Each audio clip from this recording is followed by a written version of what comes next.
Now we take you to Marina del Rey, California to hear Leonard and Dale Pitt discuss their new book, Los Angeles A to Z, an encyclopedia of the city and county. The book includes entries on the history, politics, geography, and culture of the Los Angeles area.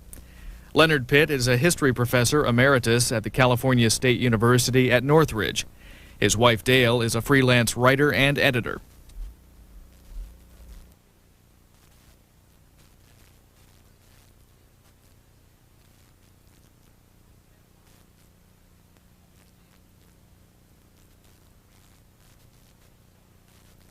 Good afternoon. Welcome to Barnes & Noble Marina del Rey. My name is Katie Lehman, and I do the events here. I would like to introduce our next guest with the following quote. Book Notes is a book that was written by Brian Lamb, who is the CEO of C-SPAN. In his book, he was told by John Keegan, the British military historian, that, quote, "The historian ought to be an educated person, writing for other educated people about something which they don't know about, but wish to know about, in a way that they can understand." I've got a sort of 18th century view of what being educated is, which is having read the major works of literature, having an understanding of the broad periods of history into which the world's past is divided. We are pleased to welcome the Pitts, whose knowledge of the history of Los Angeles is not surpassed by anyone of whom I know. Their book, Los Angeles A to Z, is selling remarkably well. They know everything there is to know about the city and the county. Please welcome the Pitts. Thank you. Thank you. Because there seems to be confusion. This is Leonard and I'm Dale. And we're husband and wife. Right. And we'd like to thank Katie Lehman and Barnes & Noble for having us, and we'd like to thank C-SPAN for including us in their really terrific programming, and all of you for coming today. And I'd like to start with a quote which will help to explain how we feel about Los Angeles and why we decided to write a book like this.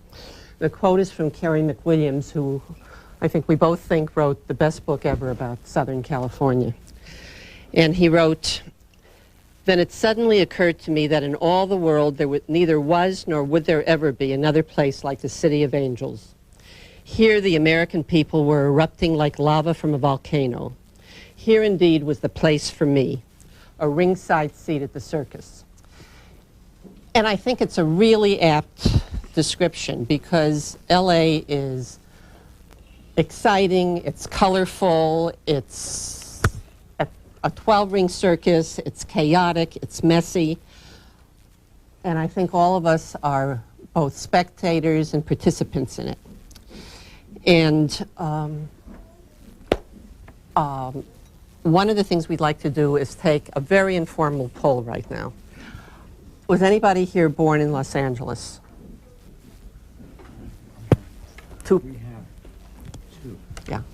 Was anybody born in anywhere in California outside of LA County? One, California, outside.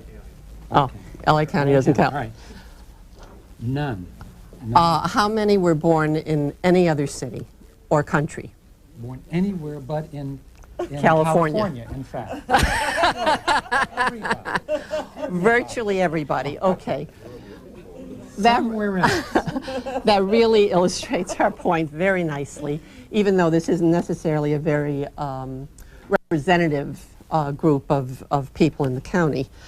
But it's really astonishing when you think that in the last 15 or 20 years, 40% of the people living in Los Angeles County were born in a foreign country. And that of those, the remaining 60%, many were born outside of the state of California. And what that means, one of the things that it means, is that our education took place elsewhere. And especially from K through 12, you didn't learn anything about Los Angeles history.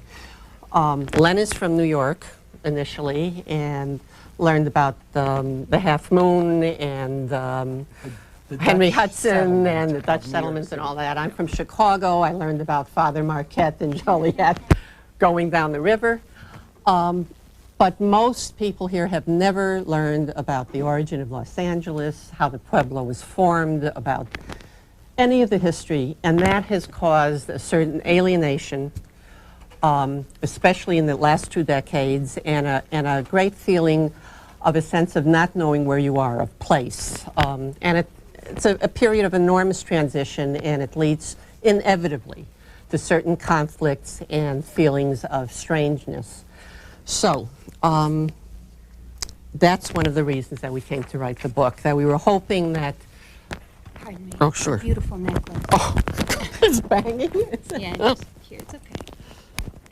There you go, dear. We'll put it up here. Oh, watch this.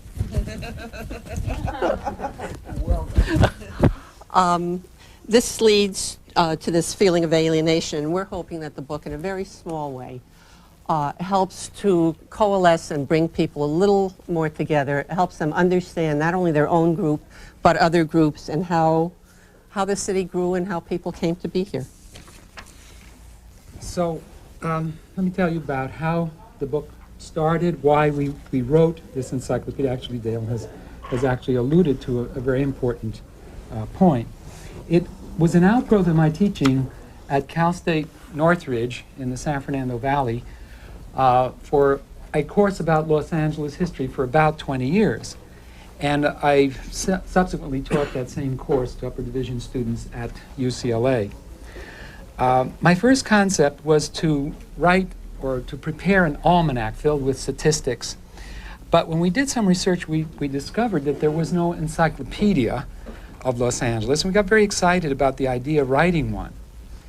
Our first concept was to do one just about the city of Los Angeles. But as we started to think about that, you could not separate the city of Los Angeles from the county, and you could not separate it from the other 87 cities in the county. So it got to be a book about the county of Los Angeles. One of the things I noticed when I taught these classes is that students did not know very basic places, things, events about Los Angeles that I took for granted, and I got here in 1947. Watts Towers, for example. There are students who have never heard of it, don't know where it is. There are students, believe it or not, who don't know where Alvera Street is, and I dare say that most visitors from other cities to Los Angeles have been to Alvera Street. An enormous proportion of students, as Dale has hinted already, are foreign-born, and they never learned it, and so they don't understand it. They don't understand the geography or the social history. They don't understand any of the local history. The remaining population, of that population, 60%, a large proportion come from outside the state of California, as we've just learned very dramatically in this room. Well, we wanted to increase the understanding of local society, of local government, of local culture. And we wanted to say on the issue of government, we wanted to help to explain the differences between those various levels of government, branches of government, divisions of government, without it becoming too much of a textbook, or without it becoming a textbook at all. We also wanted to dispel some myths. The myth, for example, that Los Angeles has no history, or only a history that's very shallow and hedonistic, a place of boringness and boring weather. Nathaniel West, the novelist, wrote, quote, "The sun gave me a frightful headache, and I have to wear smoked glasses all the time. In other words, phooey on Los Angeles," close quote. It's been described as a place of torpor, where you can't get anything done because everybody's so laid back.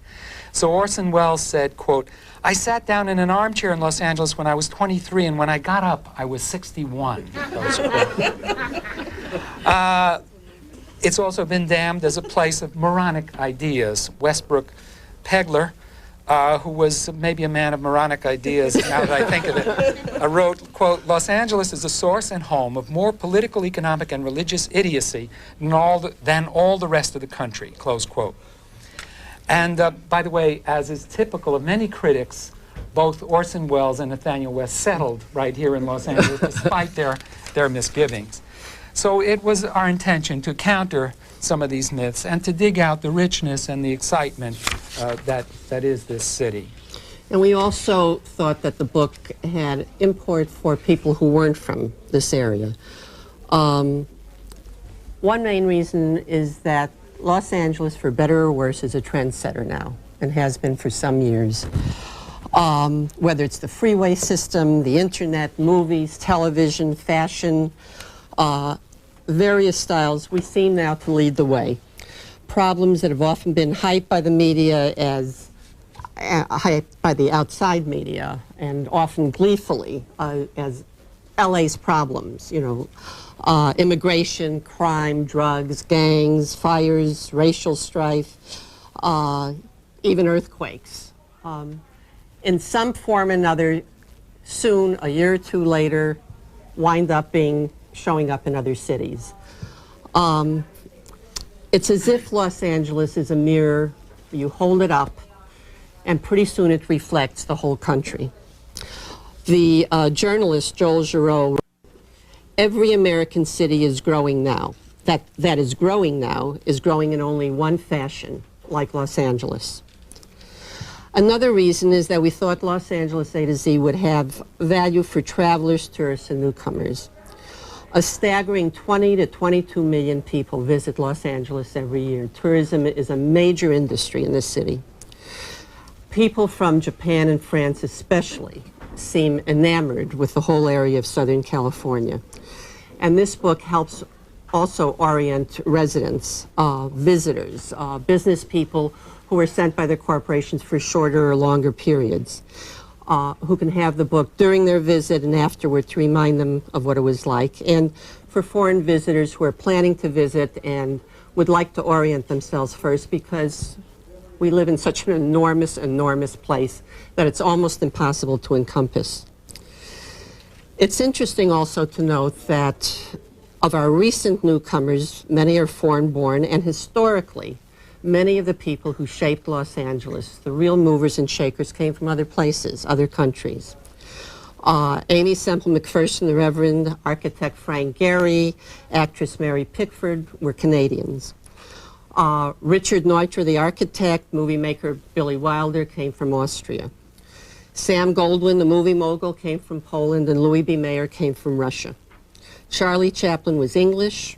William Mulholland, who was the architect of the LA Aqueduct, came from Ireland, and so on. And of course, literally millions of people before and now, less famous people, have come from all over the world attracted to the city of promise and what they consider the country that is a land of promise. Let me describe the contents very briefly and explain how the book is organized. And first of all, I would say thank heaven for the alphabet. A to Z, a very simple way to organize a book. So we go from Kareem Abdul-Jabbar to Zuma Beach. Now, in general, spread throughout the book, you will find a wide variety of topics: history and geography, automobile culture and sports, movies, current events, architecture, flora and fauna, scandals, famous crimes, biography, prostitution, the arts, politics, neighborhoods, and ethnic and racial and religious groups. The book, we're hoping also, is organized in a way, alphabetically, to please browsers, people who simply read in a random way. The reviewer of the book in the LA Times, Steve Harvey, described the book as, quote, a leisurely stroll through the life and times of a fascinating city. And we're very grateful for that quote, because that's exactly what we intended.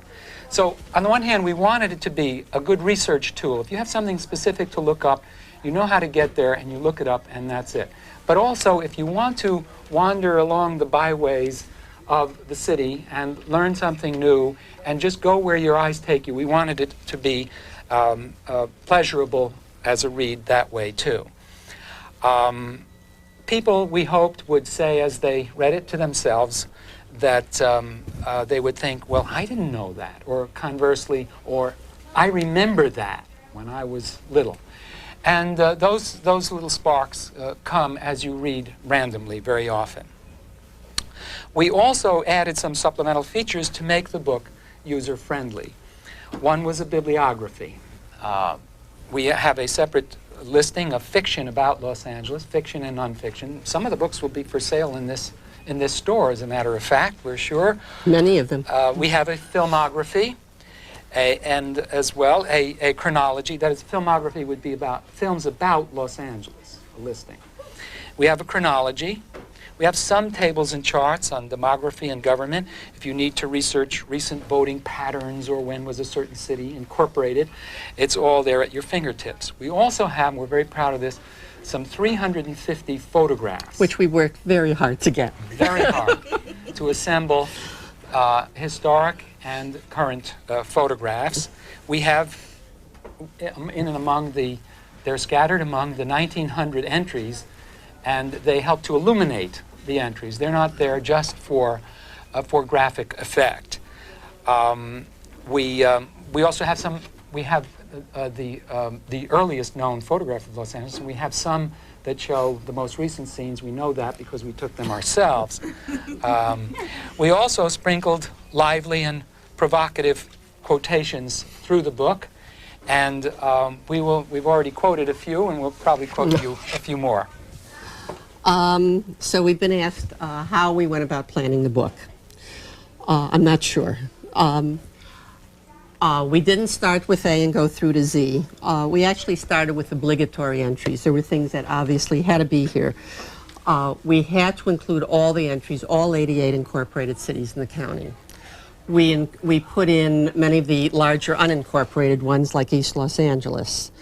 And some of the less prominent ones, and small communities, so people could surprise themselves, as they already have, and let us know, to find that their communities are in the book. We wanted people to be able to find themselves, their groups, their ethnic groups, their racial groups. So we have sketches, and we also have sketches, as somebody wrote, mercifully short, of all the mayors and the city council members. And also, as we said, on the function of city and county government agencies. Most people, including us, are totally confused about them when we read the papers, and I often feel that our elected officials don't know any more than we do. And also obligatory for us were entries on individual racial and ethnic and religious groups. And we had to have entries on important topics, larger topics, such as theater, which began in the mission period, counter to a myth, ethnicity, education, water, mass transportation, the red cars, freeways, and so forth. And then there are the biographical sketches that we had the most trouble with, because we wanted to include everybody and space was limited, and that was the hardest one to exclude people from. The list is really almost endless, but we decided to feature people that we felt had made a real impact, mostly positive, often negative, on the city. And they're not all famous. There are people there, I think, whose names will surprise you that you've never heard of. People who were important who have been forgotten in the course of history, and some people who are current who are perhaps community activists who have done something in the city that's important but hasn't gotten the attention it's deserved. And of course we have a good deal about the movies, because you cannot write about Los Angeles or Hollywood without it. Raymond Chandler said, "Hollywood is wonderful. Anyone who doesn't like it is either crazy or sober." And he may be right. It's especially interesting because when Hollywood was formed, there was a dry town. And actors were not allowed to live there. We have entries on individual studios, on the history of the birth of the movie industry in this area, because of course it really started in the East and in the Midwest and took root here. An entry on a person like Louis B. Mayer speaks for itself. Some require a little more explanation. For example, Marilyn Monroe is in the book, because it isn't widely known that she was born in a charity ward at General Hospital in 1926, and she was baptized by another very famous person in Los Angeles, Aimee Semple McPherson, in the Foursquare Gospel Church that's still in Echo Park. I'll let you go now. Okay. When you were mentioning that we have entries on all the communities, we understand that someone was reading to the customers in the store, some things about Marina Del Rey. And that's, we hope that we pass the test there. Beyond the obligatory entries that Dale's been describing, we have some that are optional or, just contain some eclectic information. That we liked. Right. We have a good deal about the natural environment. For example, many of you have seen or heard the flocks of Amazonian parrots flying over your house at some point or other. Well, we decided that's a kind of a universal thing in Los Angeles. There may not be many of them, but we will describe them. We have entries and how also, they got there. Right, and how they got there. We have an entry on fleas and also on other more standard forms of wildlife. To those who may not know it, the mountains in Los Angeles have a great deal of wildlife: coyotes, raccoons, deer, rabbits, snakes, even occasionally mountain lions. The hills are also alive with possums, which are not skunks, also possums, which are not native to Los Angeles and were brought here apparently from Alabama in the early 20th century. We included information. Perhaps you think this a little eccentric. No, we include information about scholastic high school achievements. For example, when Marshall High School won the decathlon in 1995, we had many entries on other things having to do with the young people. There are many things about sport. There are sports entries, so we felt it important to have something about the achievements of these youngsters as well. We've been asked, did we editorialize, talking about our work plan and our methodology? An encyclopedia is not a Chamber of Commerce pamphlet, nor is it a polemic. But we do deal with serious social issues, such as race riots and earthquakes and wildfire and crime, immigration, culture, conflict, and so on.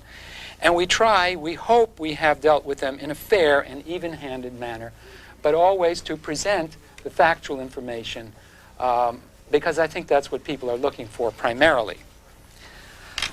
We wrote every word of this book ourselves, speaking of methodology, but we had a great deal of help, and we want to acknowledge that we picked the brains of librarians and archivists. We consulted specialist colleagues. We consulted the LexisNexis database on the computer.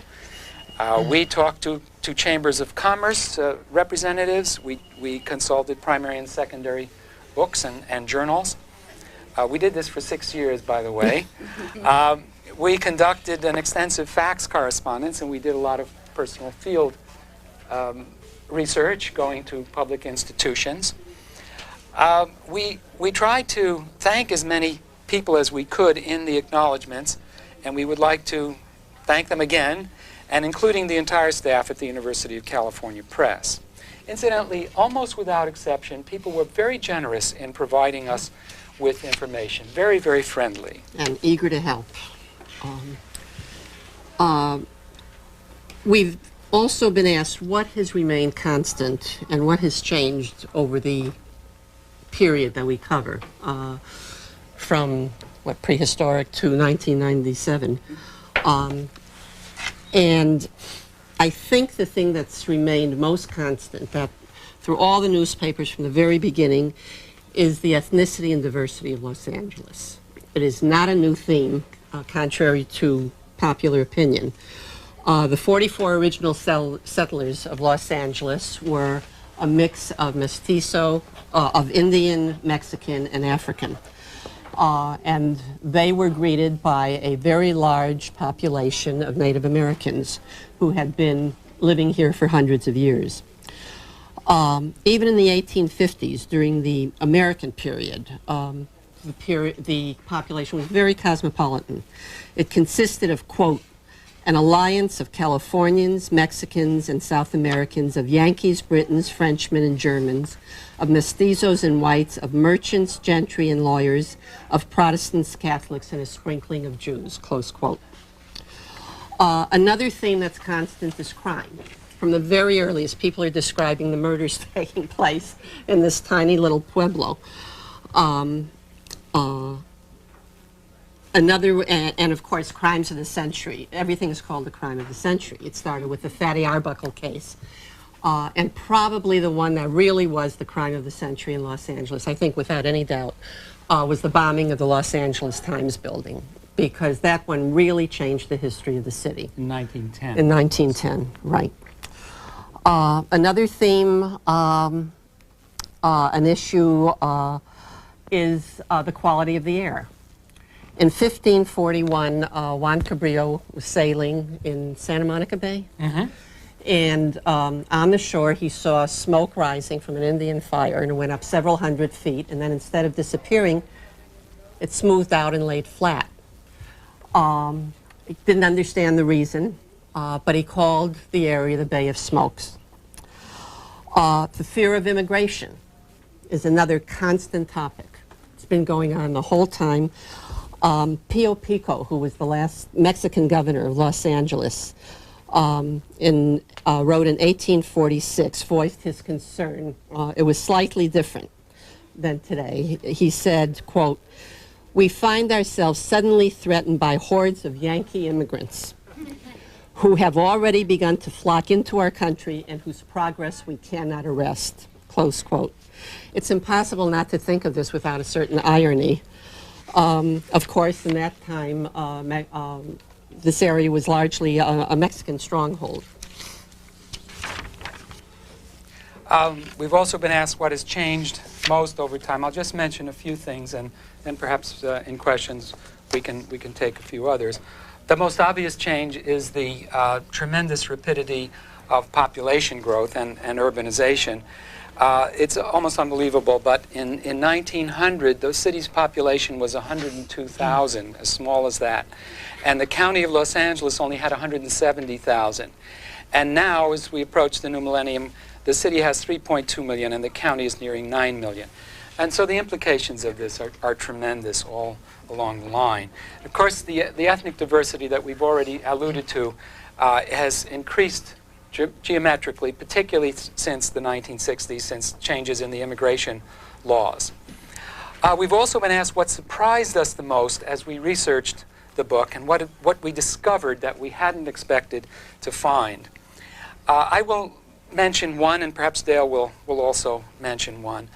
To me, something that I discovered, in a way I knew about it, and yet it was a new discovery, and it's something that I'm conscious of almost every day now, is that for hundreds of years there were Native Americans here in this community. And when I say here, I mean right here, in the pathway of the Bayona wetland, for example, where they fished, where they had villages up on the highlands, right where Loyola Marymount is, and that we walk in their footsteps all the time. I was also surprised and am continuously faced with this, that Los Angeles has reinvented itself time and again from nothing. That it had no harbor, built a harbor, had no connection to the rest of the country, fought for and brought in a railroad, did not have sufficient water here. Well, went 230 miles away and got the water. Did not have sufficient fuel for the development of a big metropolis. Well, luckily we discovered oil underfoot. And the thing that's most surprising to me, probably within my own period here, was that in 1942, a few years before I came to Los Angeles, this was the biggest, most productive agricultural county in the country, and had one of the largest dairy producing areas. And within a few years, it disappeared. When I came here, there were bean fields, there were onion fields, there were orange groves all over, gone. And I miss it. And the other surprise is the reaction of people who have read the book, who are absolutely enchanted by finding memories in it and finding discoveries that they never knew existed, because people don't know any neighborhood except their own. So that's been a very gratifying surprise and gift. We began with a quote by Carrie McWilliams. I'd also like to close with a quote. It's from Father Juan Crespi, who was a diarist on the Portola expedition that passed right where we're sitting in 1769 when they were coming up from Mexico. And he wrote, "We entered a very spacious valley, well grown with cottonwoods and alders, among which ran a beautiful river in the north-northwest. It has all the requisites for a large settlement." So that's it. We'd like to thank you for coming, and we would really welcome questions.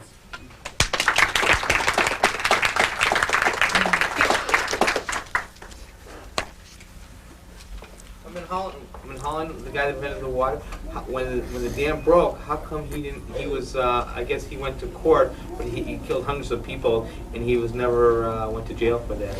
All right, this gentleman is referring to a dam disaster which occurred in 1924, the collapse of a dam in the water system, and it was then. Repeat the question, I think, so okay, everybody can hear. what happened? Why didn't William Mulholland, who designed the dam, go to jail? Okay. Just recently, within 2 or 3 years ago, some engineers took all the data about that dam and the soil beneath it, and they came to the conclusion that he could not have known about the fault that caused it to collapse. And so, in retrospect at least, we can say it was not his fault. The knowledge of the geology was insufficient. But I will say this, he personally felt very guilty, and he said, I'd rather be dead myself. And the city made a settlement with some of the people, and for the rest of his life, he died in the 1930s, he was a broken man. And prior to that, he could have been elected mayor of the city or governor of California just on the basis of this wonderful water system that he created. Hi. What are the sort of common delusions that people in Los Angeles buy into over and over again? I know we have this problem with mass transportation, and something will be set up and then it's changed, and people say everyone should have a car. Did you find recurring themes of sort of delusions that the areas want to harbor? Well, there are delusions, of course. The transportation theme goes through our book in many forms. And one of the problems that you might see if you look at it historically is that we once had a really fine mass transit system, the Red Car Line, that some people in the audience I know remember. And it ran not far from here. In fact, I think within a few hundred yards from here, the line going from Santa Monica all the way down to Manhattan Beach. It was very, very important in the transportation network. Then we had, you might call it, delusion that we could get by without such a mass transit system because we had the car, and the car was so flexible and could go anywhere. And also, we were having trouble getting the owners of the railroad to shape up and improve the system and make it safer and to make the cars come more rapidly and to modernize, and they couldn't do that.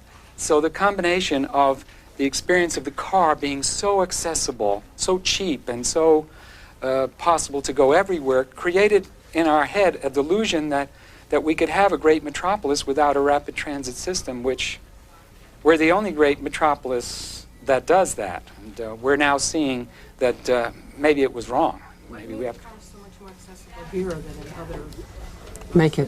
Repeat the question. What made the car more accessible? The automobile. Here rather than other places. To be brief about it, lots of open space, cheap land, open space to develop. And to develop in places where the red car did not go. The red car, if you would imagine it as being formed in the kind of a spoke or a hand-shaped form, the red cars could get you down to L.A. from the outlying areas very well. The car could get you in between very easily. And the developers who bought the land cheaply and developed the houses cheaply made automobile suburbs. And also the railroad. One question more. I like to ask you about Venice Beach and Charlie Chaplin.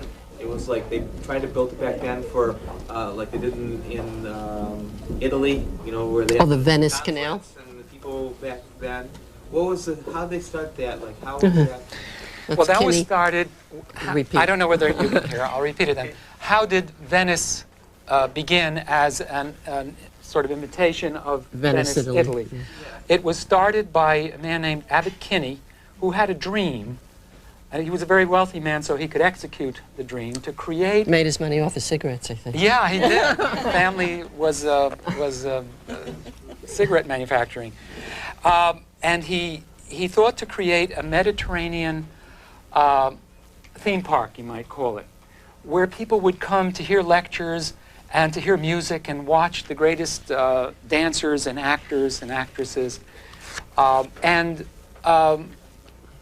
he created the buildings and the pier and the other institutions to go with it. Well, people came, but they weren't quite as interested in the intellectual features of it. This was about 1905.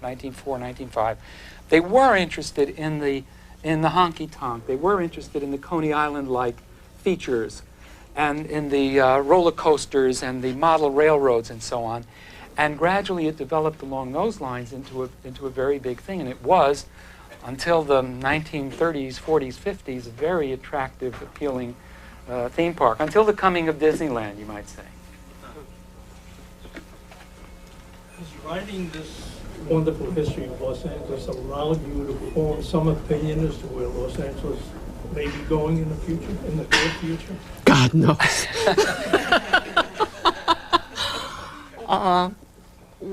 Tough question. Neither of us are futurists, but and it can go anywhere. You know, we're very optimistic. I think both of us. It is a transition period, and there is a lot of clashing. The question, I'm sorry, was where do we think Los Angeles is going in the future? But I have to say, and Len knows this, and anybody who knows me, I'm not a wonderful optimist generally. That's not my thing. But I am struck, and one of the things that strikes me in the writing of the book, which really surprised me also, was all the emphasis is always on how much conflict there is between the races, how much clashes and, you know, upheavals and, well, that exists and it's undeniable. However, when you think of the mix in this city, there are people from 140 countries, they speak 100 languages, they mingle in the schools and the stores, every place else. I am struck by how well we do. When I read about what goes on in some places, I am really amazed at the amount of civility, at the amount of accommodation that people give each other. I think that's much more the norm than the other, although the other is destructive, you know, we all have bigotries and biases. But by and large, I think we do very well, and I think we'll continue to do well. I think we'll do better and better at that, and it may be a lesson that we extend out. I first just wanted to thank you for providing us with such a well-coordinated and rich system of information. Oh, thank you. That's And wonderful. I can only imagine the amount of effort that went into it. No, you can't. But it makes me wonder, how did you know when you were done? We were so tired. Fortunately, we had a publisher who said, Right, you're done. I can imagine that this as a data source can be maintained and continually added to. we like that. We think of that ourselves. We too, were yes. literally writing until the last day when it was going to press, because things like Tommy Lasorda had a heart attack, O.J. Simpson had a civil trial, and we were waiting for the verdict. Magic Johnson kept playing for the Lakers and not playing for the Lakers and playing, you know, we kept, until the last second we were doing this. So, then we were told that we were through.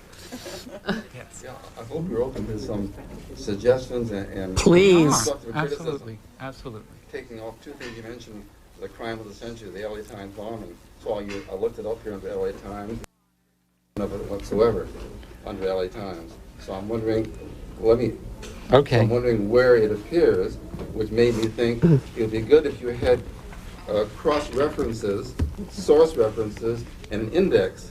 An index. Very interesting Three basic possibility. things, because to be sure, alphabetical listing is natural for an encyclopedia, but here's an example, which I picked up from your own talk here, where it'd be very helpful to say, source of the LA Times thing was such and such, cross-reference, see LA Times bombing, and in the index you could also look for bombing. Anyhow, these are... I think that's Excellent. a wonderful suggestion. follows up with your comment. We're going to tell the publisher And what you we said. are, next time around, that's going to be there. But But think you can vastly improve the usefulness, which it is indeed useful and helpful. It goes Yes. without saying. Yes.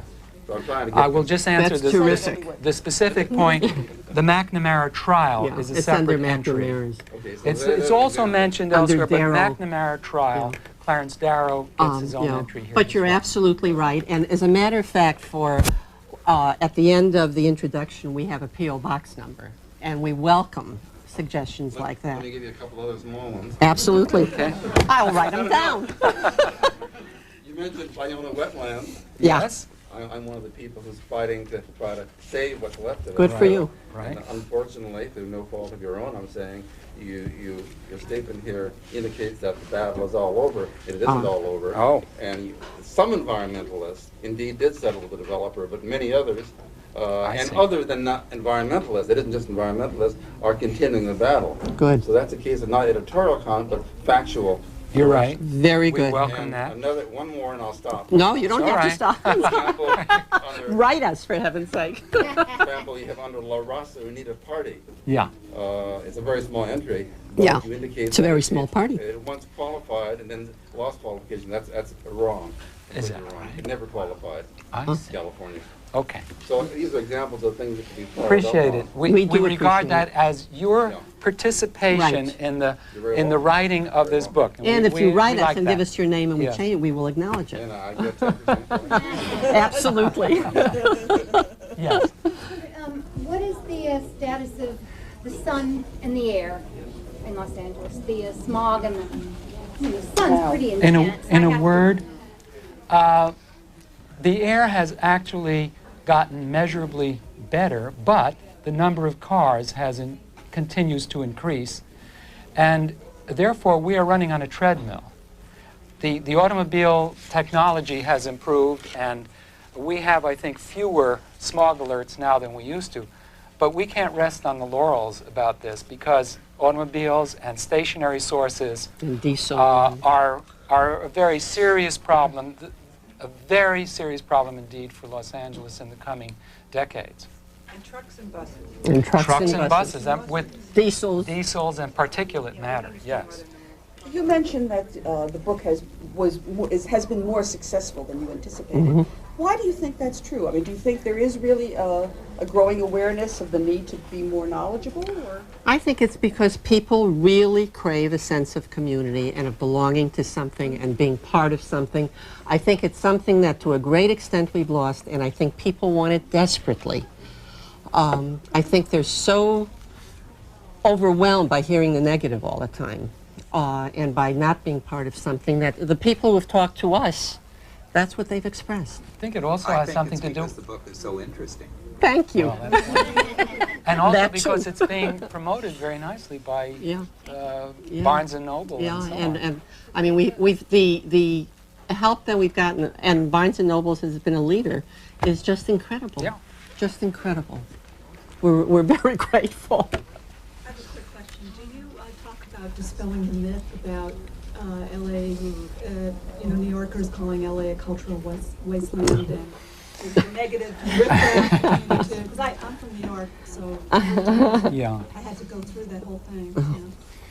The idea is in the book Yeah. that we try to dispel the notion of that LA is a cultural wasteland. We do. It's a hard thing to do. We do have an entry for, I believe, for Not Yet New York, which is an organization. There's also some in the It's devoted introduction, to and there's that. a lot of it in the quotes, which go Yeah. back and forth, positive and negative, from visitors both ways. Is there any particular event in Los Angeles history that you would have liked to have participated in? I would. I go first. Okay, you go first. Go ahead. This is the longest we haven't interrupted each other in over 40 years. I welcome this one. Yeah, to think about it. Nobody asked us how we stayed married through this. actually have a couple, but the Dominguez Air Meet, which the first air show in the nation was in 1910 in Dominguez Hills, and was spectacular. And there were about 100. It was a 10-day event with about 175,000 people in a town that didn't have that kind of population. And there were all sorts of races, 55 miles an hour. Somebody won the speed in a plane. It went over. One of them went over the Atlantic and not Atlantic, but what body of water? San Pedro I mean Bay. the Pacific. Right, San Pedro Bay. Speaking of New York, San Pedro Bay, and people, the fishermen down below saw planes for the first time. It was really. And one of the people in the audience was a kid named Jimmy Doolittle, and he said that day changed his life. I'm assuming most people know who, not too young, that the famous pilot Jimmy Doolittle. That's one big one for me. I would have liked to know Biddy Mason, who's an African-American woman, and anything that she did, any of the events associated with her life, including she bought her own freedom. She was brought here as a slave in the 1850s and bought her freedom, bought the freedom of her family and another family, was one of the founders of the First AME Church. She helped other African Americans to become established. She became a property owner in Los Angeles. She broke all the rules for people of color, African Americans, women at the time, left a legacy to her son, and even today is well remembered in Los Angeles. It just seemed like a completely fascinating individual. I would have liked to know her.